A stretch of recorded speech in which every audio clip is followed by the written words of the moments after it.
Dans cette édition d'information dans l'actualité ce soir, c'est un programme innovant et ambitieux lancé par le ministère de l'Enseignement supérieur sous l'impulsion du ministre Alpha Bakar Barry à ligne de mire, former 250 femmes titulaires de PhD d'ici 2035. Et puis après leur traitement à Jean-Paul II de Taoya, les femmes guéries de fistule obstétricale bénéficient d'une prise en charge. Le Fonds d'appui aux activités économiques des femmes et filles entend accompagner l'initiative. Enfin, culture et mise officielle d'instruments de musique à l'orchestre emblématique, le Sorsonerit de Bokeh. C'est un appui du ministère de la Culture pour relancer ce patrimoine culturel. Les artistes locaux se frottent les mains et annoncent de belles créations dans le futur. Voilà pour le sommaire.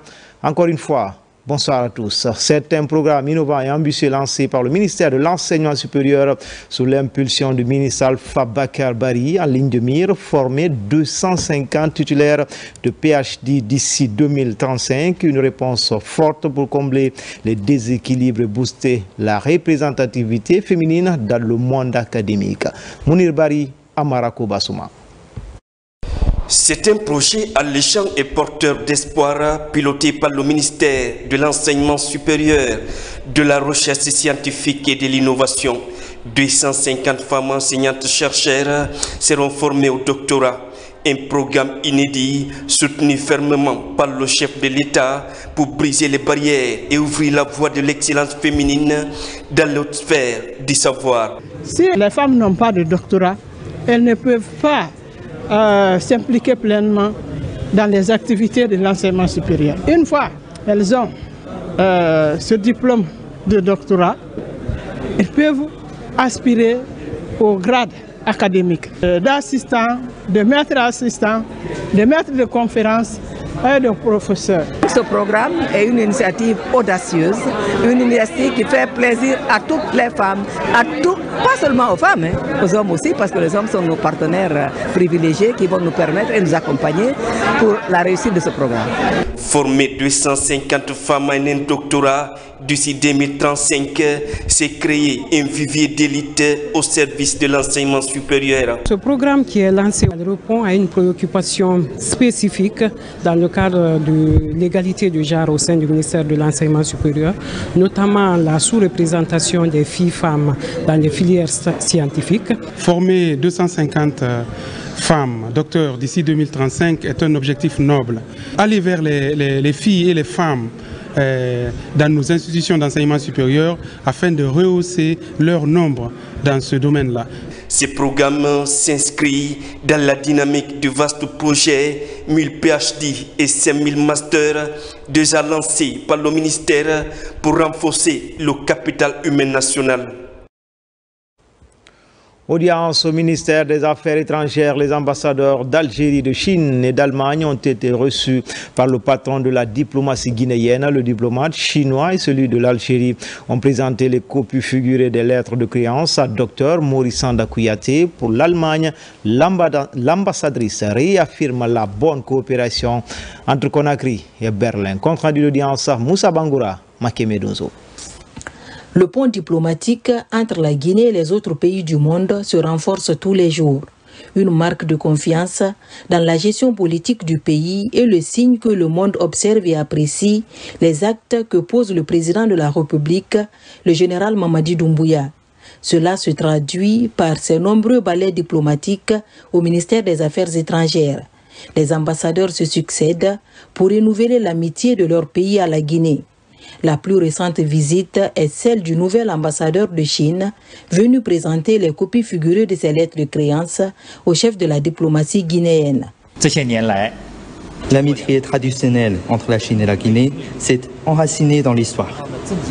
La Guinée est le premier pays subsaharien à établir des relations diplomatiques avec la République populaire de Chine. Ces dernières années, grâce à la direction stratégique des deux chefs d'État, la confiance politique mutuelle entre la Chine et la Guinée ne cesse de renforcer. Je souhaite établir des relations amicales avec son Excellence, Monsieur le Ministre, le ministère des Affaires étrangères et les divers départements de la Guinée afin de travailler ensemble avec nos amis guinéens à la mise en œuvre d'importants consensus atteints par les chefs d'État de nos deux pays et de promouvoir sans cesse l'amitié remarquable et la coopération gagnant-gagnant entre la Chine et la Guinée. Quelques jours avant, le nouvel ambassadeur d'Algérie avait été reçu aussi par le ministre Maurice Sanda Kouyaté. Son Excellence Abdoulatif Guia a remis les copies figurées de ses lettres de créance au chef de la diplomatie guinéenne. Fructifier la coopération entre Alger et Conakry dans tous les domaines sera sa mission régalienne. Dans la foulée, Madame l'ambassadeur de la République fédérale d'Allemagne a été reçue pour une visite de courtoisie. Les sujets abordés avec le ministre Kouyaté s'inscrivent dans le sens du renforcement de la coopération bilatérale entre Conakry et Berlin. La haute autorité de la communication multiplie les démarches pour assainir la presse guinéenne. Le président de l'institution de régulation a reçu les promoteurs de Web TV. Les entretiens entre Boubacar Yassine Diallo et ses promoteurs ont porté essentiellement sur les différents textes qui régissent la profession. N'est-ce pas, Mamadou Saliouba? Ce sont des promoteurs de Téléweb. Ils ont été récemment interdits de couvrir toute manifestation publique. Leurs chaînes exclusivement diffusées sur le net ne sont pas reconnues par les textes qui régissent la presse. Conduits par le syndicat des professionnels de la presse, ces promoteurs sont venus plaider auprès de la HAC pour une solution leur permettant d'exercer. Nous avons saisi l'occasion pour leur expliquer le contenu des textes en vigueur qui, pour le moment, ignorent les Web TV. Et nous avons rappelé les lettres circulaires de la haute autorité de la communication qui interdisent au Web TV la couverture des manifestations publiques et des événements officiels, tout comme d'ailleurs les journalistes non détenteurs de cartes. Cet entretien a permis aux promoteurs réunis en union de mieux cerner les contours de leur profession. Nous sortons d'ici satisfaits à 70% parce que nous avons pu trouver un début de solution alternative. D'abord, ces confrères ont la possibilité d'avoir la carte de la HAC, des facilités leur seront faites parce que ce sont des professionnels reconnus. Une fois qu'ils auront cette carte, ils auront accès à toutes les sources d'informations autorisées par la loi, mais pas au nom des téléweb. Je profite de l'occasion de dire à tous les membres de cette association de se procurer des documents qu'il faut. C'est en 2010 que les premières téléweb ont été notifiées en Guinée.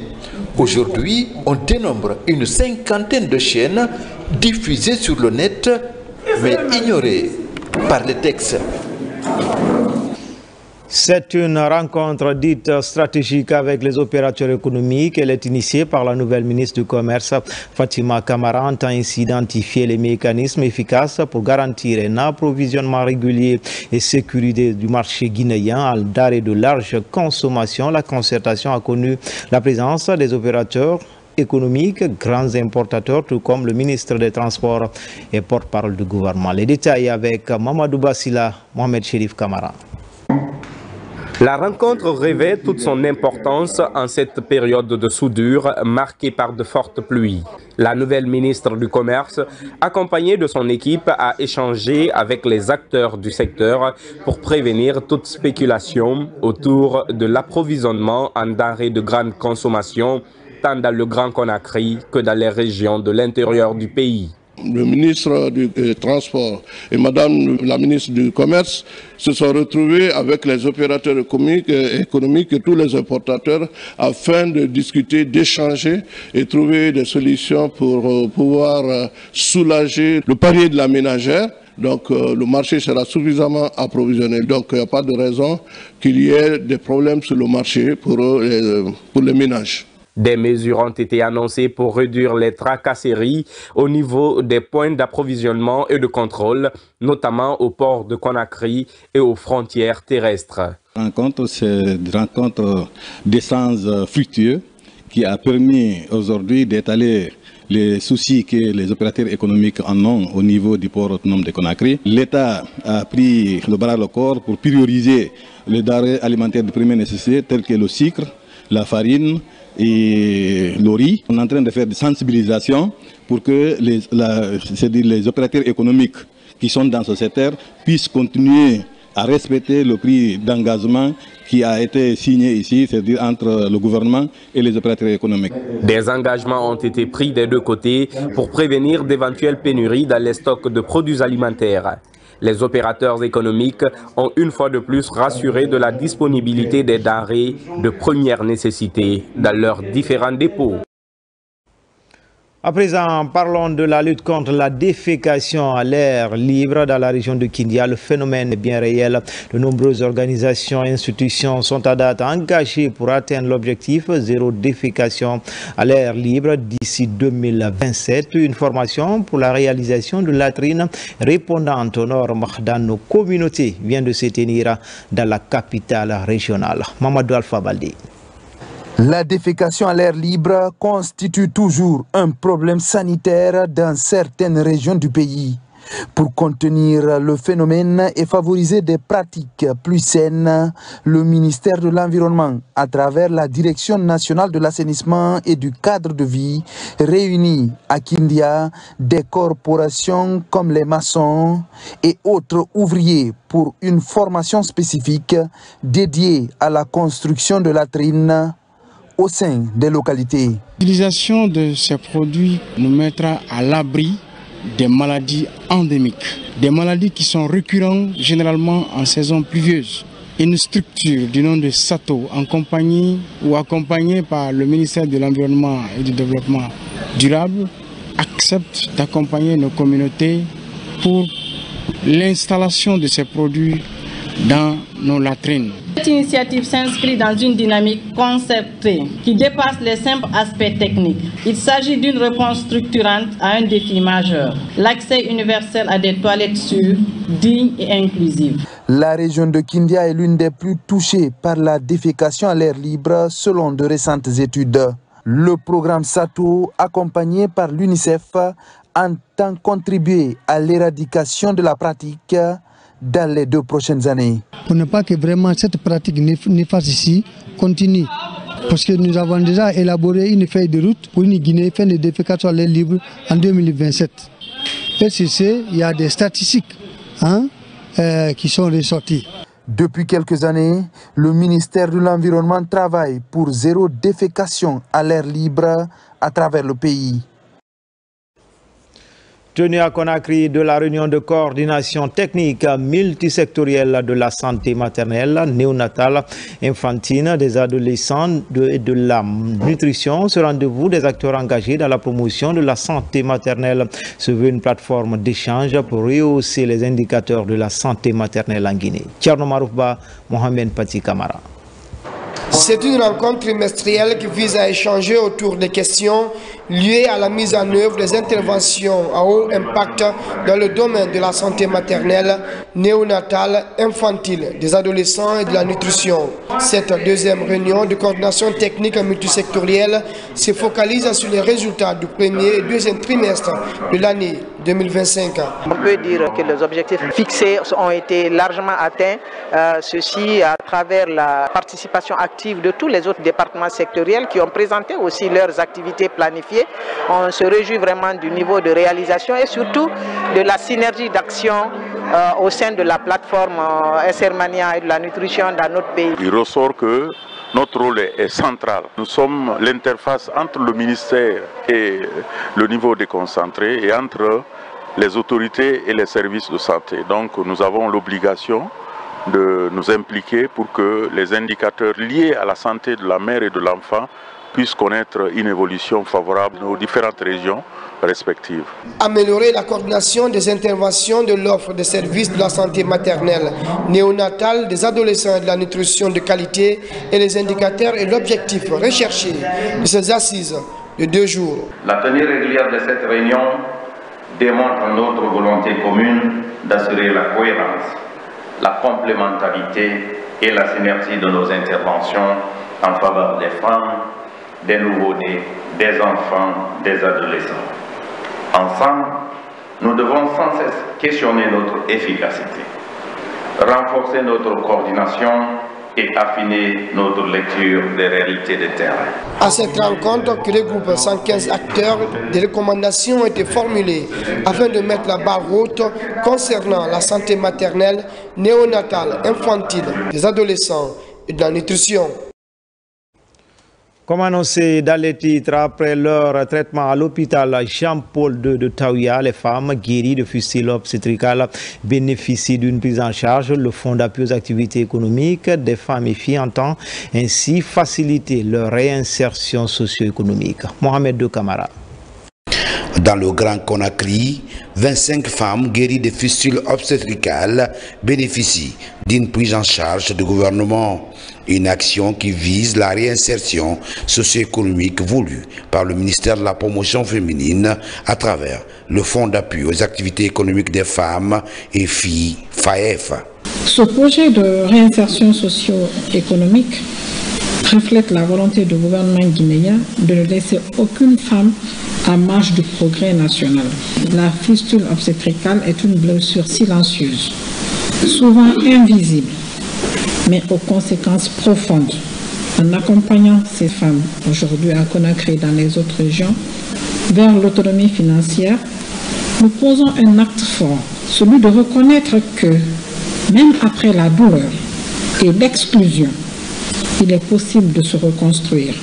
Nous sommes vraiment dans la joie de bénéficier de ces appuis-là et nous remercions tous ceux qui mènent leur combat pour l'épanouissement de la femme. L'accompagnement de ces femmes guéries de fistules obstétricales est facilité par le Crédit Rural de Guinée après leurs soins au centre Jean-Paul II de Conakry. À travers cette maladie, elles se sont vues écartées, marginalisées, mises à l'écart du développement de notre pays. C'est pourquoi le Crédit Rural leur apporte ce soutien pour qu'elles regagnent le sourire et qu'elles se remettent en plein dans le développement de notre pays.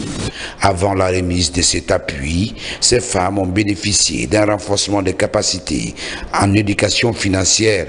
D'ici la fin de l'opération, 120 femmes guéries de fistules bénéficieront de cette prise en charge. Un montant de 350 millions seront répartis entre les bénéficiaires. Pour la deuxième fois consécutive, Électricité de Guinée lance une opération de reboisement dans le pays. Elle compte protéger au cours de cette année les sites des barrages hydroélectriques qui sont dégradés. Pour y arriver, plus de 3000 plants à croissance rapide seront mis en terre. La CBG, le groupe UMS et l'ONG CHAF Guinée appuient l'opération. Nabi Kamara. Électricité de Guinée a officiellement lancé samedi sa deuxième campagne de reboisement. Cette fois-ci, elle décide de protéger les berges et têtes de source des barrages hydroélectriques sur toute l'étendue du territoire national. L'énergie qui est tirée de Caleta et de Swapiti au-delà de la Guinée. C'est pourquoi c'est important, très important, de protéger les berges, les têtes de source de ces deux barrages. C'est ce que nous allons encore faire cette année. Et on va poursuivre, Inch'Allah, les années prochaines. Ça va nous aider à améliorer la sauvegarde, la protection de nos barrages, avoir plus d'eau et avoir plus d'énergie. Nous allons reboiser 77 770 plants d'espèces locales. Pour cela, nous demandons l'implication effective des communautés. Dans le mécanisme de réalisation, nous allons mettre en place des comités de suivi et de veille. Dans la mise en œuvre de ce vaste programme de protection de l'environnement et de sauvegarde des ouvrages hydrauliques du pays, Électricité de Guinée bénéficie de l'appui de certaines sociétés minières et ONG de la place. Il s'agit des CBG et du groupe UMS. Qui parle de l'eau, qui parle de l'électricité, doit parler de l'eau et doit parler des écosystèmes forestiers qui entourent ces zones. C'est pour cela que ce grand projet a un intérêt pour notre pays. Nous sommes venus réitérer notre engagement aux côtés des EDG pour dire que nous les accompagnons. Nous sommes tous engagés pour le reboisement. Mais dans ce cadre, pour pouvoir aider, c'est le contenu local qui doit beaucoup intervenir dans ce sens. EDG couvrira les sites de 8 barrages hydroélectriques, soit 240 hectares, par la mise en terre de plus de 260 000 plants à croissance rapide. Volet vulgarisation du projet de nouvelle constitution. Tout d'abord, dans la capitale de la Guinée forestière, le projet présenté aux soldats de l'économie, plus précisément au chef d'unité des douanes de la région. Il s'agit de vulgariser ce document pour qu'ils puissent à leur tour expliquer les grands axes à leur équipe et aux populations locales. Lancé Kamisoko, Mohamed Lamine Diallo. Comprendre le projet de nouvelle constitution pour mieux expliquer le contenu dans leurs unités respectives, tel est le motif qui regroupe ces agents des douanes de la Guinée forestière. L'exercice se fait par le biais d'une mission de la direction générale conduite par le responsable des ressources humaines. Nous avons été particulièrement chargés par M. le directeur général des douanes, non seulement de partager le contenu avec nos collègues, mais aussi et surtout de les inviter et les aider à s'approprier du contenu du projet de la nouvelle constitution. À restituer non seulement en langue française, mais surtout dans nos langues nationales. Parce que ce n'est pas tout le monde qui comprend le français, c'est-à-dire en guerre, en pelé et autres. Et c'est ce qu'on va transmettre à tous ceux qui ont eu le temps de venir assister à la communication. Désormais en charge de restituer en langue locale le contenu de ce projet de nouvelle constitution, ces agents doivent agir conformément aux principes édictés par la législation guinéenne. Je vous invite à ne pas confondre la vulgarisation de la nouvelle constitution et la campagne référendaire. Nous sommes à la phase de vulgarisation. Le moment de la campagne, vous verrez d'autres équipes sur le terrain. Faire des douaniers des acteurs de sensibilisation dans leurs positions respectives est l'ambition de la Direction générale des douanes à travers cette initiative. À la Caisse nationale de prévoyance sociale, la générale Aminata Diallo appelle ses cadres à s'approprier du contenu de ce document. La concertation s'est tenue dans les locaux de cette institution. Toutes les grandes innovations ont été passées au crible pour mieux édifier les participants. Alpha Isiagaba. Les cadres de la Caisse nationale de prévoyance sociale, le syndicat des retraités, face à la direction générale ainsi que les membres du conseil d'administration de la CNPS. Les échanges portent essentiellement sur la vulgarisation du projet de nouvelle constitution. Toutes les grandes innovations ont été expliquées aux cadres. Il était de notre devoir, en tant que membre du conseil d'administration, de venir justement continuer cet exercice de vulgarisation, comme pour prouver que c'est un tout. L'accompagnement doit être soutenu et inclusif. Même si on n'est pas juriste, l'explication donnée, nous avons vraiment bien compris. Le contenu quand même qu'il a vraiment vulgarisé, chacun a eu sa part. Il suffit maintenant de se remettre dans le bouquin pour pouvoir mieux comprendre les différents passages afin de pouvoir vulgariser au niveau des autres agents. Dans le projet de nouvelle constitution, la couverture médicale universelle est prise en compte. Ici, devant les cadres de la Caisse nationale de prévoyance sociale, toutes ces nouveautés, ces grands enjeux sont rappelés. Il y a plusieurs innovations qui sont mentionnées là-dedans, parmi lesquelles l'article 22 spécifiquement, qui parle de la couverture sanitaire universelle. C'est une première en Guinée, ça n'a jamais existé. Et donc, comment cette couverture sanitaire universelle va se traduire de manière pratique en République de Guinée? Nous, la Caisse nationale de prévoyance sociale, nous nous en occupons déjà, une grande partie. Pour faciliter la compréhension du contenu du projet de nouvelle constitution, des copies sont remises au cadre de la CNPS. Tous les points focaux ainsi que les chefs d'agence de la Caisse nationale de prévoyance sociale seront touchés par cette campagne de vulgarisation. Le bloc des structures pour la vulgarisation du projet de nouvelle constitution reste actif sur le terrain. D'où cette mobilisation au stade Kabiné Kouyati de Matoto pour interpeller les consciences. Les grandes lignes du projet ont été abordées lors de cette rencontre citoyenne. Ali Badara Kondé. Le stade Kabiné Kouyati a vibré ce week-end au rythme d'une mobilisation d'envergure. Le bloc des associations pour le projet de nouvelle constitution a sensibilisé et a expliqué aux populations les grandes lignes et des innovations du projet de nouvelle constitution. Notre pays s'est engagé dans un processus historique de transformation profonde dont la nouvelle constitution constitue la boussole.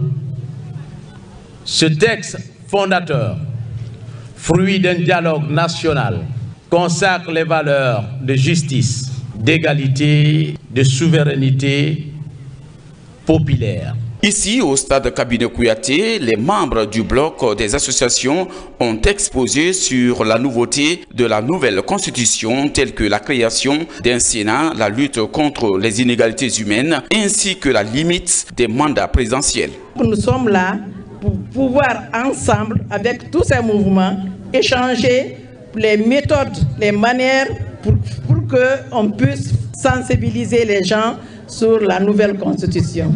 Cette nouvelle constitution nous rassemble et nous ressemble. Il y a plusieurs points d'innovation qui nous mettent devant, surtout les femmes et les jeunes. Le bloc des structures pour la vulgarisation du projet de nouvelle constitution entend rester actif sur le terrain. Dans les jours à venir, les communes de Tombolia et de Sanoya seront touchées par cette campagne de sensibilisation. À Bofa, 270 cadres préfectoraux viennent d'être outillés en technique de vulgarisation de la nouvelle constitution.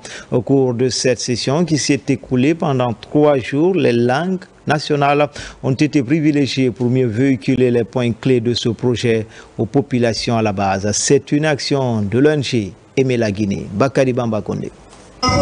Dans le cadre de son engagement continu pour la diffusion d'une meilleure compréhension des textes fondamentaux du pays, la société AGB déjà GIC a organisé une session de formation intense à l'intention des autorités préfectorales, sous-préfectorales et des présidents de district de la préfecture de Bofa. Cette initiative, qui fait suite à plusieurs semaines de sensibilisation communautaire sur la nouvelle constitution, vise à équiper les leaders locaux des connaissances nécessaires pour mieux appréhender et expliquer les dispositions de ce nouveau cadre légal à leurs administrés. La sensibilisation et la vulgarisation en cours sont des éléments qui, sans nul doute, apporteront une très meilleure compréhension de ce document phare, mais également sont des facteurs qui indiquent qu'il y aura une très forte mobilisation le 21 septembre 2025 à l'occasion de ce référendum. La formation qui s'est déroulée sur 3 jours a réuni des représentants clés de la gouvernance locale. L'objectif était de décortiquer le contenu de la nouvelle constitution en mettant l'accent sur les aspects les plus pertinents pour la gestion des affaires publiques au niveau décentralisé. Pour être choisi, pour être le passager du message, pour bien comprendre cette nouvelle constitution au niveau de la population, c'est une confiance. L'intérêt particulier pour nous est que ça permettra à coup sûr que la population soit suffisamment outillée, suffisamment informée quant au contenu de ce projet qui restera la colonne vertébrale de notre pays. Cette démarche permettra une meilleure appropriation de la nouvelle constitution par l'ensemble des citoyens, favorisant ainsi une culture du respect des lois et de participation active au référendum prochain. Même exercice au Centre national de surveillance et de police des pêches sur initiative du directeur général. Plusieurs cadres viennent s'abreuver du contenu de ce document. C'était lors d'une rencontre de vulgarisation où des exemplaires ont été remis aux responsables de cette direction. Al-Gassi Mouba pour en savoir davantage. S'approprier le contenu du projet de la nouvelle constitution, une préoccupation de tout un chacun. Au Centre national de surveillance et de police des pêches, les cadres se retrouvent autour de la table. L'enjeu de la rencontre, échanger sur le contenu du projet de la nouvelle loi fondamentale. Ce, pour une meilleure compréhension des textes qui régissent ce projet de nouvelle constitution du pays. Ce projet de nouvelle constitution, dans son article 6, dans son article 21 et dans son article 22, fait un cas spécifique à la santé, à la sécurité et à l'éducation. Voilà pourquoi nous, en tant que citoyens, en tant que parents d'élèves, en tant qu'hommes soucieux pour sa santé, nous nous sommes dit qu'il est aussi de notre devoir de vulgariser ce projet de nouvelle constitution. Le processus d'élaboration et d'adoption d'une nouvelle constitution est une étape cruciale dans la vie sociopolitique et économique d'un pays. C'est dans ce contexte qu'il est impératif de prendre connaissance des différents textes. En tant que service qui protège la mer et que cette protection de la mer est citée dans le projet de notre nouvelle constitution, il est de notre devoir de partir vers les autres pour vulgariser le contenu de cette nouvelle constitution pour que tout le monde soit au même niveau d'information. Engagé à mobiliser tout son personnel pour une large vulgarisation afin de faire comprendre les enjeux et les implications du texte fondamental, le directeur général du CNSP procède à la distribution des exemplaires du document du projet de la nouvelle constitution. De son côté, le mouvement Kirikirao, le chemin du bonheur, est également en ordre de bataille pour la vulgarisation de la nouvelle constitution. Ses membres se sont retrouvés ce week-end à Madina pour une causerie citoyenne. Le bien fondé de ce texte a été longuement partagé. Kadiatou Keita, Marie-Angélique Bangoura. À l'image de plusieurs plateformes de la place, la structure Herikira s'implique dans la campagne de vulgarisation du projet de nouvelle constitution. Ici, la cérémonie a réuni les différentes couches sociales. L'occasion est mise à profit par le coordinateur de cette structure de mettre l'accent sur les innovations majeures qu'introduit ce texte fondateur. Cette constitution nous offre plusieurs avantages. Un état de droit véritable, la justice indépendante. Cette constitution nous offrira un avenir meilleur pour la jeunesse. Cette jeunesse vibrante, pleine de rêves, d'énergie qui mérite des écoles, des emplois. Cette campagne de sensibilisation dont la communication en langue locale a permis aux citoyens de cerner les contours de cette future loi fondamentale. La structure Herikira va être mise à contribution pour une large vulgarisation à la base. Nous avons compris que la population doit s'approprier du contenu de ce projet de nouvelle constitution. C'est ce qui permettra au peuple de connaître leurs devoirs et leurs droits.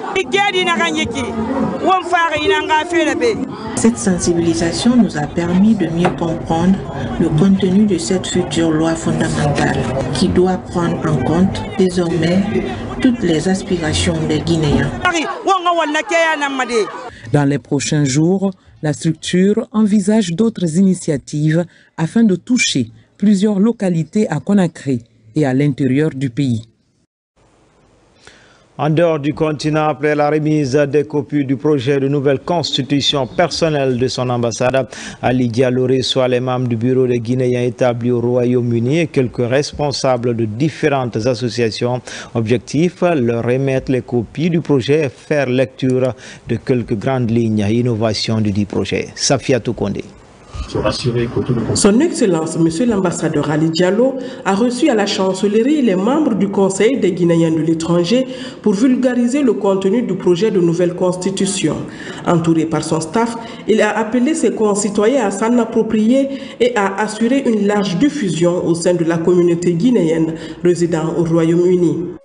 Il était important qu'on échange sur les innovations de la nouvelle constitution et adapter une stratégie commune afin de pouvoir partager ces innovations-là au sein de la communauté guinéenne. Moi, j'ai à saluer. Donc, je tiens à remercier l'ambassadeur et son Excellence M. Ali Diallo de nous avoir associés à cette première étape pour ensuite donner à nos compatriotes l'opportunité de connaître le contenu avant le référendum. Les membres du bureau du Conseil des Guinéens établis au Royaume-Uni et quelques responsables des différentes associations ont répondu présents à l'invitation de leur ambassadeur et se disent tous prêts à vulgariser à leur tour le contenu de ce projet de nouvelle constitution. Tu nous as rappelé des points essentiels. On sait déjà même sans lire que c'est quelque chose d'important pour la Guinée et nous nous engageons pour l'accompagner dans la vulgarisation de cette constitution. Si on aide nos leaders d'exécuter de ce qui est là-bas. Ça va nous donner beaucoup d'importance. Ça va nous aider et aider nos enfants aussi. Et la Nouvelle-Guinée aussi, on sera le cœur de l'Afrique parce qu'on est déjà le cœur de l'Afrique. La dynamique est engagée et tous les Guinéens vivant au Royaume-Uni, de Grande-Bretagne, d'Irlande du Nord, de l'Irlande et de l'Islande vont être touchés à travers des activités de vulgarisation de proximité. Dans le reste de l'actualité, les jeunes filles leaders comptent accompagner le général président dans sa vision de promotion et de consolidation de la cohésion sociale. L'annonce a été faite lors d'un conclave à Mamou sous la houlette de la Direction nationale de l'emploi jeune et de l'auto-emploi. Mamadou Paté Baldé. Le gouvernement guinéen, dans sa vision de promouvoir la consolidation de la paix et l'unité nationale, reste déterminé à faire de ce processus une priorité nationale. Déjà à Mamou, le ministère de la Jeunesse, à travers la Direction nationale de l'emploi, tente de répondre à cette question en donnant un coup de pouce à 66 jeunes filles leaders venues des 4 régions naturelles du pays. Si le ministère de la Jeunesse, appuyé par CARE International, pense appeler ces femmes dans le cadre de la prévention, de la gestion des conflits, en passant par une communication, en faisant de cette formation un véritable levier, sinon un tremplin pour la consolidation de la paix, disons l'essentiel de notre existence sur Terre. Depuis le début de ce projet, ces femmes n'arrêtent pas de se battre, de se donner du fond et de travailler dur pour non seulement prévenir, mais aussi essayer de gérer les conflits dans les différentes localités de ce pays. L'ambition visée d'amener chacune des participantes à vulgariser les connaissances acquises au cours de cette formation dans leurs collectivités respectives. La Guinée doit amorcer le processus électoral. Et qui parle d'élection parfois, il est important d'amener les gens à mieux comprendre, à sensibiliser les gens à promouvoir la paix. Donc dans ce processus électoral-là, vous allez avoir un rôle crucial de sensibilisation des populations pour l'unité nationale. Pour qu'on puisse quand même intervenir au niveau d'un conflit, il faudrait qu'on soit sûr de soi-même, qu'on ait la capacité, qu'on ait la volonté d'aller vers ceux qui sont en conflit pour pouvoir les fédérer et les mettre ensemble. Durant ces 3 jours, ces jeunes filles leaders bénéficieront également des connaissances pratiques sur l'analyse et le bilan d'un conflit, ainsi que les étapes de processus de changement de comportement et les facteurs facilitant ainsi ce changement.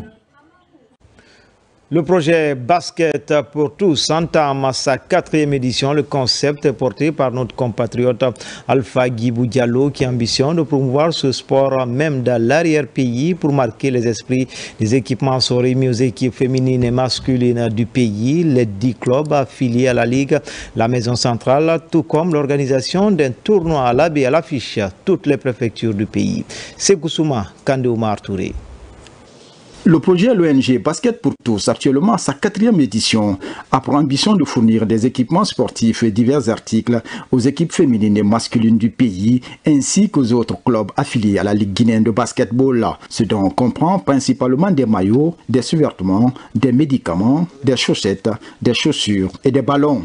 L'initiative est portée par l'international guinéen Alpha Guibou Diallo qui évolue actuellement en Grèce. En tant qu'association, nous avons effectivement, par le biais de notre président, mais également des autres membres, jugé nécessaire d'accompagner notamment ces jeunes vers cette dynamique. Et c'est pour ça que lors de cette 4e édition où vous avez justement ces lots qui sont présents, vous avez à peu près 2000 paires de chaussures, des équipements divers, vous avez des paniers de basket qui sont prévus pour des villes, des équipements pour toutes les préfectures de la Guinée qui sont distribués à cette occasion. Dans le cadre de son programme, l'ONG Basket pour tous prévoit de sillonner toutes les régions de l'intérieur du pays afin de rendre le basketball accessible à toutes les personnes désireuses de le pratiquer. Cette démarche s'inscrit en parfaite adéquation avec la politique sportive mise en œuvre par les autorités actuelles. Écoutez, j'encourage non seulement les membres de cette association, mais aussi d'autres bienfaiteurs d'une telle initiative qui vient encourager et appuyer l'État dans ce qu'il fait au quotidien, accompagner nos différentes disciplines, nos différentes fédérations à promouvoir leurs disciplines. Le projet prévoit également la réalisation de plusieurs activités, parmi lesquelles la construction d'infrastructures sportives, la formation de techniciens et encadreurs sportifs, l'organisation de compétitions et la création d'opportunités pour les jeunes talents sportifs.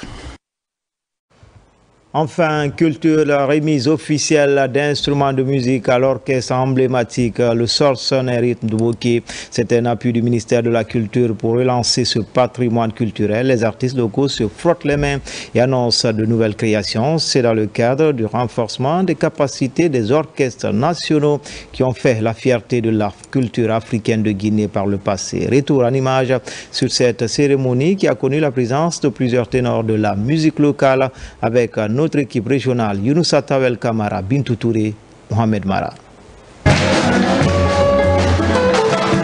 Créé en 1962, le Sorsornais Rythme de Bokeh est l'une des formations musicales qui ont porté haut le flambeau de la musique guinéenne dans les temps.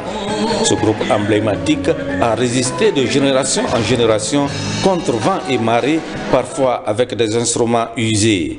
Aujourd'hui, grâce à la volonté personnelle du président de la République, le général Mamadi Doumbouya, à travers le ministère de la Culture, cette formation orchestrale reçoit des appareils musicaux flambants neufs en vue de relancer la culture du terroir. C'est une immense joie aujourd'hui pour moi de vous remettre, monsieur le préfet, ces instruments au nom du ministre Moussa Moïse Silla qui, au nom du président, a estimé qu'il n'y a pas de développement sans culture. C'est un don qui nous galvanise, ça nous réconforte et nous motive davantage. Parce que quand on sait que le Sorsornais de Bokeh, depuis 1962, il a été créé, nous sommes de la 4e génération de cette formation. Et jusqu'à date, elle est fonctionnelle. Donc c'est pour dire que vraiment, le Sorsornais de Bokeh est l'orgueil des fils de Kakandé. La remise officielle de ces nouveaux instruments musicaux a mobilisé plusieurs nostalgiques du Sorsornais Rythme de Bokeh en présence des autorités communales, préfectorales et régionales. C'est par manque d'instruments que nous sommes restés, par manque de moyens. Mais heureusement pour nous, le ministère a transmis le message du chef de l'État en nous envoyant des matos auxquels on s'attendait. Cet acte que nous posons aujourd'hui est la preuve tangible de la volonté des autorités nationales. Soutenir nos artistes et préserver notre riche patrimoine culturel. Au terme de la cérémonie, un vibrant hommage est rendu aux membres fondateurs de ce groupe, suivi de témoignages sur le moment de gloire de cet orchestre mythique qui a émerveillé et continue d'émerveiller toujours les mélomanes du Kakandé profond et d'ailleurs. C'était tout pour les infos. L'actualité se poursuit sur le www.guinée.info. À bientôt pour d'autres actualités sur la Guinée, notre paradis terre de richesse et d'innovation, Inch'Allah.